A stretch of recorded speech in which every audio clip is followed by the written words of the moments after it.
the goal is a little different. Well, as a fighter, your goal is to fight. The goal as a lawyer in your 50s is not to fight, but it's still, you want to feel that empowerment of like, I can fight.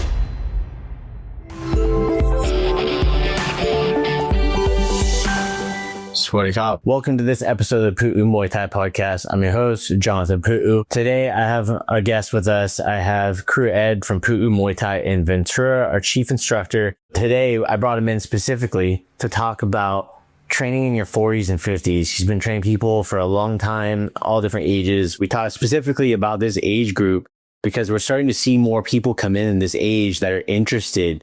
And there's some common things that he's seen, some benefits that he's seen that maybe were a little unexpected to you and will allow you to understand, maybe open up your eyes so that way you come in and you can experience the benefits for yourself. All right. So stay tuned and you're going to hear more about this from Kru Ed. So Kru Ed, welcome to the episode of the Pu'u Muay Thai Podcast. Good to have you back on, man. Thank you for having me, Jonathan. Yeah. So we were talking a little bit. I think last time you were on was in Arizona? Yeah, I was in Arizona after someone competed as Kojak, maybe. I think it was after USMTO with Ryan, right? With Ryan, yes. With Ryan. So we're here in Ventura, California right now at the new academy. Mm-hmm. Lots of hard work into the opening and stuff like that too. It's a very nice place now. We have a lot of space and we have a ring and all equipment is brand new. So new bags, new mats, new pad, everything. Everything's new, right? So it's been like a little bit of like a breath of fresh air. Absolutely. For everybody. But I brought you in today because I want to talk specifically, we're talking about this age group because we're seeing it happening more and more. These people that are coming in, working professionals. You've had doctors, lawyers. Yeah, people are scientists and nurses and just these different working class people here in Ventura that start training Muay Thai.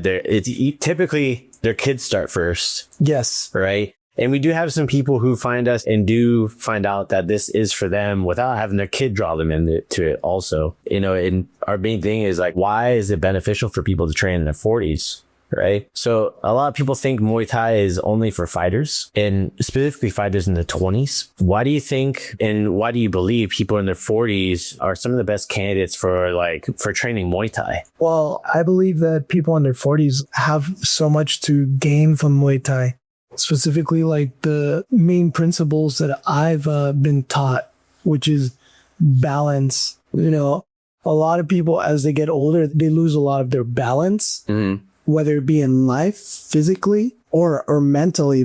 As you get older, you just get more responsibilities. Yeah, and you're hustling too. Yeah. A lot of people in their 40s, like especially if you're doing a lot, it's easy to lose that balance of taking care of your health. Absolutely. Right. They're focused on money, and all of a sudden you have the money, and your health's kind of going down a little bit. Yeah, what does the money matter if you don't have your health, right? Yeah, because you don't get to enjoy it. Exactly. Yeah. And what I've seen for those people as well, maybe correct me if I'm wrong too, is those people that come in and they stick with it. And it's usually like after probably about 2 months, they really start seeing the result and start hearing more about like, hey, I'm less stressed at work. This is like one of those things I look forward to most of my day is training. Yeah, absolutely. So one of the things that you get in the classes and with the teachers, like, for example, I do like programs for specific people that are older and are afraid to start. Mm-hmm. A lot of times I do these programs that help them kind of get comfortable. Mm-hmm. And what ends up happening, the longer that they work, not only does their balance get improve in their life, like whether it be like health, like just balance with their family life or anything else, they also start being a part of a community. Mm-hmm. And that kind of keeps them accountable with their training. Yeah. So it keeps them coming back. Oh, yeah. And, I'll say it as well as like you don't get like younger people that because every age range has their own set of issues they have to overcome for themselves. Yes. Right. So typically what I've seen is people in their 40s one of the things that's holding them back is they're nervous about it. Right. They want to do it. If you're watching this and you're wanting to do this, like this could be for you. And that was one of the things I wanted to just bring up for people is I've never had anybody come in and say, man, I regret starting Muay Thai in my 40s. I regret starting Muay Thai in my 50s. Everybody's like, man, I'm really glad I trained. Like I had my mom who trained in her 60s and she's like, it could have saved her life. That's for another day. But what do you think are some of the biggest changes you've seen in students who started training in their 40s and 50s and not just physically, but in their careers, families, and their daily lives. I think I see like a lot of times like how they walk. Like once they've trained for a while, you just walk with a different kind of movement. You walk with like your head up a little bit higher. So you kind of have more confidence within yourself. You get that from starting something new and developing new habits, right? Like, and then you build that community that understands what you're going through. So it's like kind of like, oh, hey, you're welcome to come here and make your mistakes, but, you know, find out that it's not that big of a deal. It's more like you're kind of learning like, oh, okay, like it's okay to learn something new. Yeah. And so going on to the confidence stuff too, whether people know it or not, people see that also. Yeah, right. Absolutely. Especially like, imagine if you were a business owner, if people start noticing that you lack confidence, then how do you think everybody's going to perceive you? Especially if you go into like, if you're working as a lawyer or something like that, you walk in, you look like you're not confident in yourself. And if I was the opposing counsel, I'd be going after you. Oh, 100%. It's like, oh, there's a chink here. And I know that I can get a little edge mentally when it comes into this. And it's also the ability for endurance in those long days. Like if you have kids, you have a career, you're making income, maybe you're the sole breadwinner for your family. It's a lot of stress to carry on your shoulders. Oh, 100%. All right. I have a little example of this. Like I had a student who did a private with me, and this was a long time ago. Is that a private lesson? Like we're in a private training? Yeah, private training. Okay. So he did this private lesson and he had a presentation. He was a big CEO, so it was a huge presentation. He went to, I believe like somewhere in Europe. And it was kind of one of these make or break situations where like he's done presentations for the past 20 years. Mm-hmm. So as you know, when you do something for so long, the kind of like the thing that brought you there, the passion, the focus, kind of goes a little bit because you've been doing it for so long. Yeah, you had experience, but you're burned out a little bit, right? Like jaded. Jaded Is a good way to... Tired. Yeah. It's just the same. It's like, I'm just going to Europe to do a presentation. Exactly. Are you able to share what kind of industry that was?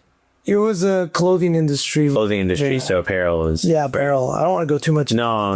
It's a really private life. But, yeah. But when he did a private lesson and he finished his lesson, I remember he was the way he came out of that lesson, he was able to take into a presentation. In fact, without going into too much details, he used some boxing gloves in the presentation because he was so motivated. He was so pumped. Yeah, like he felt very young, you know. Awesome. Yeah. So I'm assuming it went well. Oh, it went excellent. And I had him for about a year after that. Yeah, with that confidence too. Like obviously that gave him some confidence going into that. Like, hey, I'm gonna have a renewed vigor for what they're doing, right? Exactly. They're gonna attack it a little bit differently, more or less like sparring, right? Or an intense pad session. Absolutely. So how do you make sure that someone in their 40s or 50s can train safely and still push themselves, you know, even if they haven't worked out in years? I mean, maybe they haven't worked out since they're in their 20s, they're 18, they just been like a workhorse. Yeah, maybe they hike a little bit, or hey, they play with their dog, or they go surfing. You know, like we get a lot of people that come in that just surf. That's their activity that they do here. And that becomes like your body adapts to that kind of stuff too. But how do you help those people train safely and still push themselves that maybe are on the fence about training Muay Thai? I mean, you watch Muay Thai competitions, like, yeah, you're not going to necessarily step into competition at 40 or 50. It's different. So how do you push those people and allow them to train safely? So there's a couple of criteria that I go over when I'm training like older people. Like it's very similar to like when you're training a fighter, but the main difference is first you want to think about sustainability over everything. Mm-hmm. Sustainability, that way they can stay consistent in their training and they can prevent any unnecessary injuries. The techniques that we teach, they're also another big focus. They're focused for fighters as well, but in this situation, a lot of these clients, students, they don't want to get hurt. So you want to... Understandable. Yeah. No one wants to get hurt, and we don't want to hurt our students. Yeah. Right. And it's been a while, so they're going to be sore here and there, which is perfectly fine. But you want to develop the proper technique. And also, I like to plan on their recovery as well.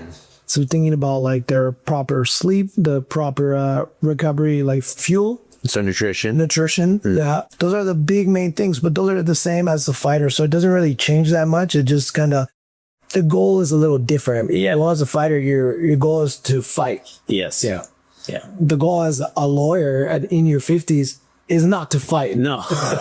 But it's still, you want to feel that empowerment of like, I can fight. Yeah. So it's just like, that's a big difference. If there's like extreme health conditions, I would always recommend them to look at a physician first before getting started, especially if like they're extremely overweight and they haven't been mobile for a long time, or if they suffer from some sort of handicap or injury. I would start there. But then as soon as they get an approval, I would suggest that they look at a professional, someone like myself or yourself, or someone with experience. Yeah, to allow them to adapt also, because a lot of people, like for me, what I've understood is people go to the doctor and say, I want to do Muay Thai. And they think, you're trying to fight, dude. No.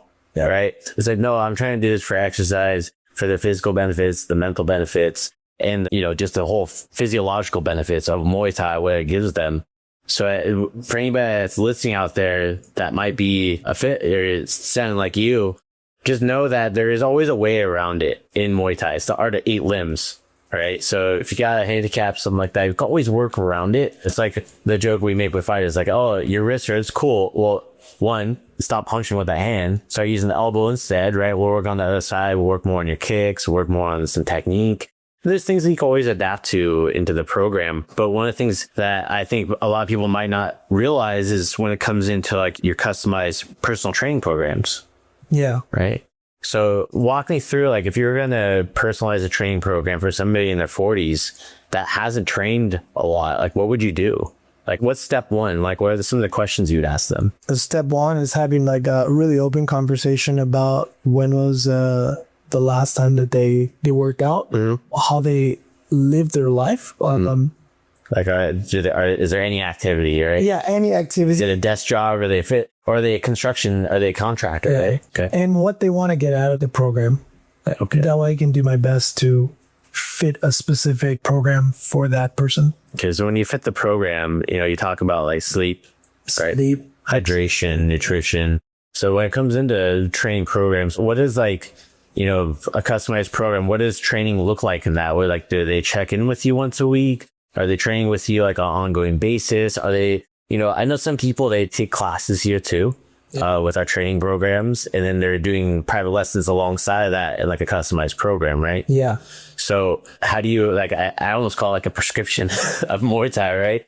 But like, let's say I am physically not fit.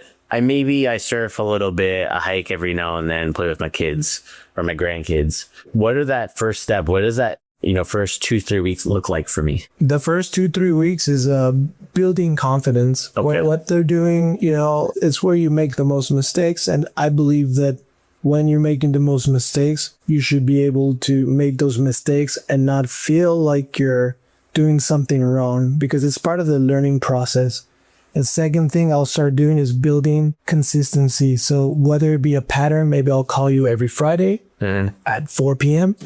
and I'll check in on how your week was and what you want to get out of the next week in your training. And that's how I start. And then afterwards, you kind of build a rapport and it becomes a little bit more specific to that person. Got it. Yeah, that makes sense. Because it was going to say, like, how many times a week they're training. That's something that you'll talk about in there. Yeah, absolutely. Obviously, right? So let's say for someone who's new, they're walking through the doors here at the academy, right? First time. What kind of community can they expect here at Pu'u Muay Thai? Like, they're doing their personalized training program. If they're doing a mixture of the one-to-one training with you and your mentorship and instruction and guidance, and then coming in for classes, what can they expect? I know we say we specialize in beginners, but a lot of people might not know like what the community here is like.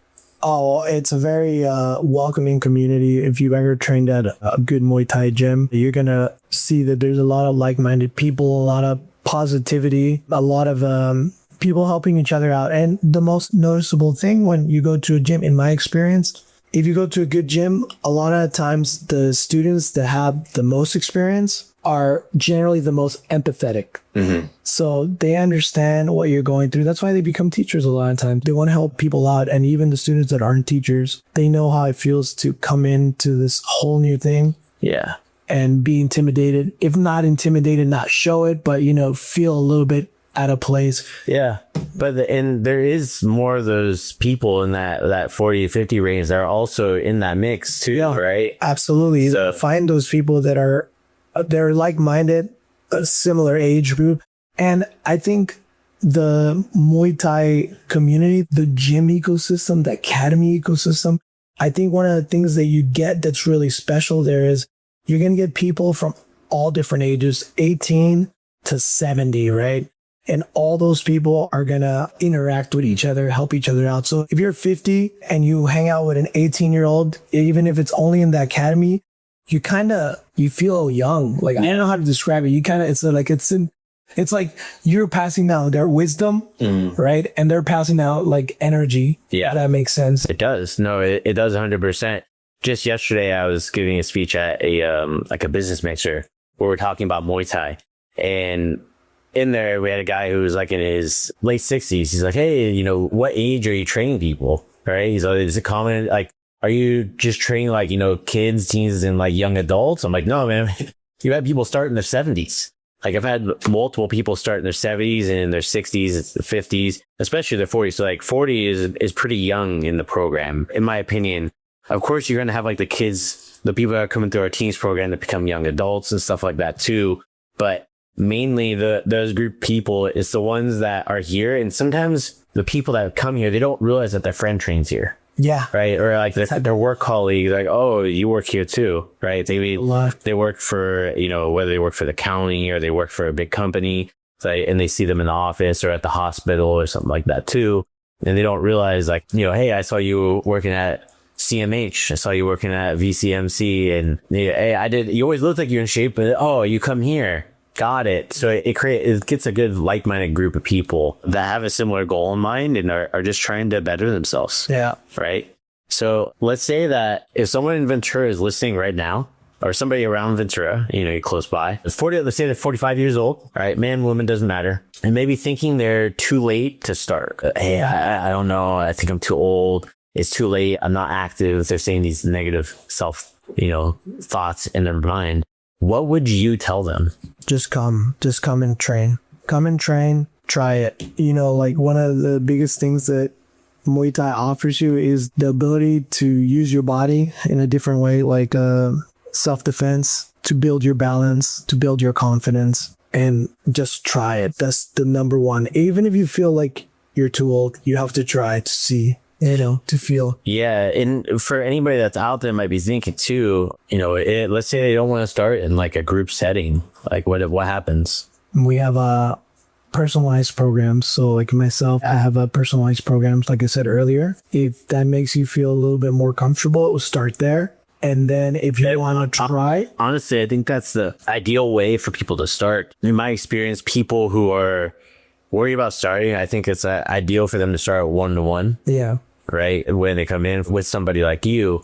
Do you feel the same way? Yeah, I feel the same way. I would say like it's like private school. There's pros and cons. Do private school and then go to public school. Yeah, exactly. Go to public school and then go to private school. You're going to benefit from both. Yeah, then you start doing a mixture of both. But you can start off with just that personalized private training program with you. So for anybody that's listening out there or watching here on YouTube on the channel, I want to say if you want to reach out, just give us a call, 805-665-3311. Select the Ventura Academy. Say, hey, I want to hit up Kru Ed. Kru means teacher for anybody that doesn't know as well. So I want to talk to Kru Ed about doing a personal training program, a customized program, and he can reach out to you and you'll be able to do a little consult with them and figure out what's a good fit for them too, right? For sure. I got you. With that said too, thanks for coming in today. Oh, of course. And thank you to all of our listeners out there on the Pu'u Muay Thai Podcast and out there in YouTube land. If you're listening, all the notes and links are going to be down in the show notes. So if you want to get started, just muaythaiventura.com. You can start by filling out like the chat widget, or you could fill out the free trial form. Our team will reach out to you, and you can always call us as well directly. And Kru Ed also has his Instagram. Was it edward.pmt? edwardgo.pmt. So I'll put that down in the show notes and in the description here on YouTube as well. So if you have anything, you're around Ventura, you want to get started training, this is the guy to train with. So make sure to go reach out. I also want to give a shout out to everybody over on the Black Room at TP Studios. Thank you so much for your support. and allowing these kind of episodes to continue to happen. I'm wearing like the new shirt. You see this? Oh, nice. Yeah, it's hard, ride hard, baby. Let's go. All right. Well, until next time, Kru Ed, thanks for coming in. Thank you for Jonathan. Swear to God.